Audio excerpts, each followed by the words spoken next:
বলছে দিল্লিতে গিয়ে আন্দোলনের কথা এই জন্যই বলছি, আমাদের রাজ্যে যেগুলো আছে সেগুলো আর যাতে নাকি নড়াচড়া করে। এই আন্দোলন আমরা করছি, মাঠে ময়দানে আন্দোলন করছি, করবো শান্তিপূর্ণভাবে গণতান্ত্রিক প্রক্রিয়াতে। আইনি লড়াই, আগামীকাল সুপ্রিম কোর্টে মামলা আছে। সুপ্রিম কোর্টে মামলা আছে, কার বেঞ্চে হবে? আপনার chief justice of supreme court, নতুন একদম এসেছেন, একদম গাভাই, বি আর গাভাই, বড় না নাম। তো ওই স্যারের এতে হবে, আগামীকাল মামলা আছে, আমারও মামলা আছে, ভারতবর্ষ থেকে অনেকে মামলা করেছে, আপনারা নজর রাখবেন। তো আইনি লড়াই চলবে, মাঠে ময়দানে লড়াই চলবে। তো এইখান থেকে দিল্লিতে যে কেন বলতে হচ্ছে, কারণ হচ্ছে এই আপনাদের বলি, বুঝতে পারবেন কেন বলছে ওরা।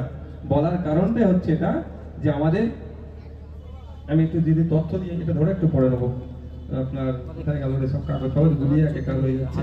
ও এখানে বলার কারণ হচ্ছে কি জানেন, মমতা ব্যানার্জির আমলে টিপু সুলতানের পরিবার আছে কোথায় জানেন? কলকাতার টালিগঞ্জ এরিয়াতে।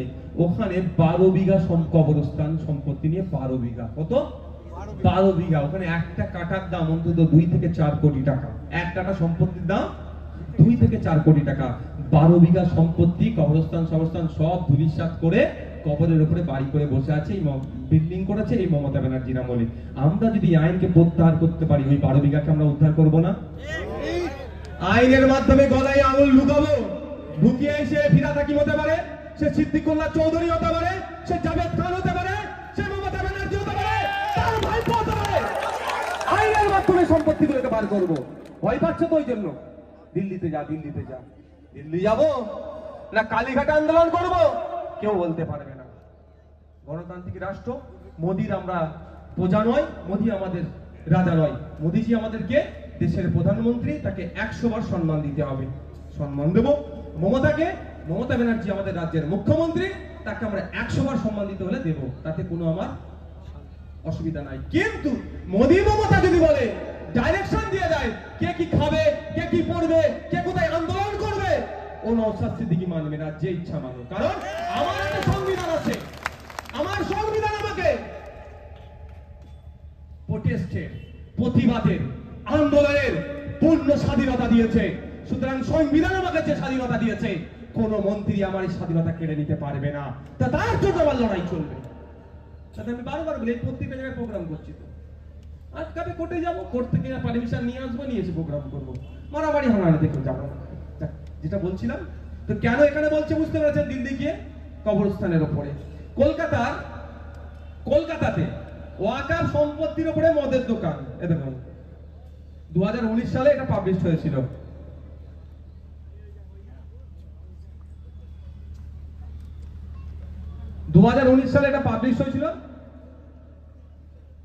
ওয়াকাফ জমির উপরে মদের দোকান। ভাই 2019 সালটা কাদের সরকার ছিল? বামেরা। যা হয়তো বামেদের এরা দোষ দেয়, আর কেন্দ্রের বিজেপি সরকার নেহেরুকে দোষ দেয়। যা হচ্ছে সব নেহেরুজির দোষ, কংগ্রেসের দোষ, আর আমাদের রাজ্যে যা হয় সব বামেদের দোষ। তো 2019 সালে মদের দোকানের ছবিটা দেখাচ্ছি তো ভাই, হ্যাঁ? এটি আমি ভুল করি, আমার নামে নোটিশ ছাড়বে না? ভেবেছেন কি ছেড়ে দেবে নাকি? এই জন্য এরা বলছে যাতে এইগুলো না আমার এখানে আলোচনা হয়, যা আলোচনা হবে সব দিল্লিতে গিয়ে হবে। শুধু তাই নয়, আমি আপনাদের বলি, পশ্চিম বাংলার বিধানসভাতে এমন মন্ত্রী ঢুকে বসে আছে, এমন তৃণমূলের বিধায়ক আছে, বিধানসভার বাইরে কাউন্সিলর থেকে শুরু করে তৃণমূলের এমন নেতারা আছে, অকাপ সম্পত্তি খেয়ে বসে আছে। এই যে 76,000 বিঘা অকাপ সম্পত্তি লুট হয়ে আছে, কারা লুট করেছে ভাই? এই গরিব সাধারণ মানুষ অকাপ সম্পত্তি লুট করে বসে থাকতে পারবে যদি তাদের পেছনে পার্টির ব্যাকআপ থাকে বা পার্টির নেতা না হয়? এই 76,000 বিঘা সম্পত্তির মধ্যে খোঁজ নিয়ে দেখা যাবে প্রায় 70,000 বিঘা সম্পত্তি তৃণমূলের যারা চামচাগিরি করছে, নেতারা খেয়ে বসে আছে। ওই জন্য তো দিল্লি রাস্তা দেখাচ্ছে, এর জবাব দিতে হবে। কলকাতার পার্ক স্ট্রিট আপনারা জানেন? কলকাতার পার্ক স্ট্রিট জানেন তো? একটা জায়গার দাম কত? চোখ দাঁড়িয়ে যাবে কিনতে গেলে। আমি শুনি না দামের জন্য, কিনতে পারবো না, অত টাকা নেই। একটা জায়গাতে তো বাড়িও করতে পারবেন না, প্রত্যেকের 2-5 কাঠা জায়গা নিতে হবে। ওখানে এক কাঠা জায়গার দাম বিশাল। মোটামুটি শুনে আপনারা শুনে লাভ হবে না। যার টাকা আছে করাতকলের মালিক খালি হতে পারে, যদি বেশি টাকা থাকে বা শুনে নেবে যে যাওয়াবে আমাদেরকে। মোটামুটি 2-5 কোটি টাকা। ওখানে 12 কাঠা জায়গা আছে, অনেক আছে, ডাইরেক্ট ওয়াকফ বোর্ড ম্যানেজমেন্ট করে, মতুয়াল্লি নয়। সেই জায়গাও প্রাইভেট ডেভেলপারকে দিয়ে ডেভেলপ করাচ্ছে। মানে কি বুঝতে পারছেন? মাল আমরা এই সম্পত্তিগুলো আমরা বার করবো আগামী দিনে। নিউ মার্কেট থেকে শুরু করে বিভিন্ন জায়গায় কলকাতার, ইভেন আপনাদের এলাকায় বলছি, আপনাদের এলাকায় বসিরহাট সাব ডিভিশনে প্রচুর আকার সম্পত্তি আছে, লুট হয়ে যাচ্ছে, এগুলো উদ্ধার হবে। সেই জন্য